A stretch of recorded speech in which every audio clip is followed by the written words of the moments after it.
రైతన్నలకు నమస్తే అండి. ఇప్పుడు మనం ప్రస్తుతం వల్లభి గ్రామం కొయ్య రామారావు గారి దగ్గర ఉన్నాం. ఇప్పుడు తను వచ్చేసి ఆప్సా 18 గత 5 సంవత్సరాలుగా వాడుతున్నారు. తనకి మళ్ళీ నేను ఇవ్వడం కోసం వాళ్ళ గ్రామానికి వచ్చి వాళ్ళ ఇంటికి వచ్చి నేను ఇవ్వడం జరుగుతుంది. మరి ఆయన యొక్క అభిప్రాయాన్ని తెలుసుకుందాం. ఆయన ఎందుకు 5 సంవత్సరాల నుంచి ఆప్సా వాడుతున్నాడు అనేది. సార్ నమస్తే అండి. మరి దీనివల్ల ఏం బెనిఫిట్ అనిపించింది? మీరు 5 సంవత్సరాలుగా ఈ ఆప్సా 18 ఎందుకు వాడుతున్నారు? నమస్తే శ్రావణ కుమార్ గారు. నమస్తే అండి.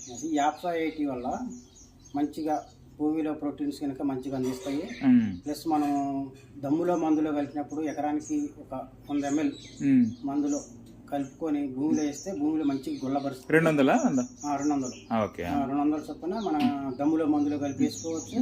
ప్లస్ మళ్ళీ మనం స్ప్రే చేసేటప్పుడు ఏ మందులు అయినా కూడా ఎకరానికి ఒక 200 ml స్ప్రే చేసుకోవచ్చు. అంటే ఒక లీటర్ నీటికి ఒక 6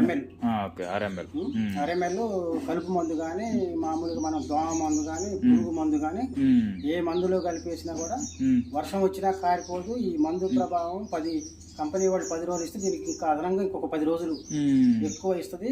గ్రీనీస్ ఉంటుంది పొలం ఎప్పుడు గ్రీనీస్ కూడా మనకి పత్తికైనా మాగానికైనా దేనికైనా సూటబుల్ ఉంటుంది ఈ మందు. నేను 5-6 సంవత్సరాలు బట్టి ఇది కంటిన్యూ వాడుతున్నాను. ఎప్పుడైనా 5 లీటర్లు తీసుకొని 2 యాసంగి వానాకాలం సరిపోతుంది. సాధారణ పరిస్థితుల్లో మళ్ళీ 2 లీటర్లు తెచ్చుకుంటాం మళ్ళీ మొక్కజొన్న టైంలో. ఓకే. ఇప్పుడు మీరు ఏ పంటలకు వాడుతున్నారు? ఇప్పుడు దీన్ని పత్తిలో ఇప్పుడు వేయడానికి చెట్లమ్మట వేయడానికి దీన్ని కలిపి చెట్లమ్మట వేపిద్దామని తెప్పించుకున్నా.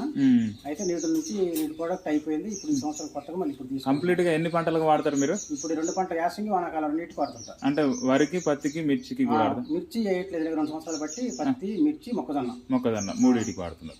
ఇంత ముందు వాడినా ఇప్పుడే 2 పంటలే పత్తి, వరి, మొక్కజొన్న. ఓకే, 3 వాడుతున్నారు. 3 వాడతారు. ఓకే. సంతోషం అండి. హ్యాపీ కదా మీరైతే? నాకు హ్యాపీ. 10 మంది రైతులకు పరిచయం చేయొచ్చు కదా? చేస్తుంది. ఓకే. థ్యాంక్ యూ అండి.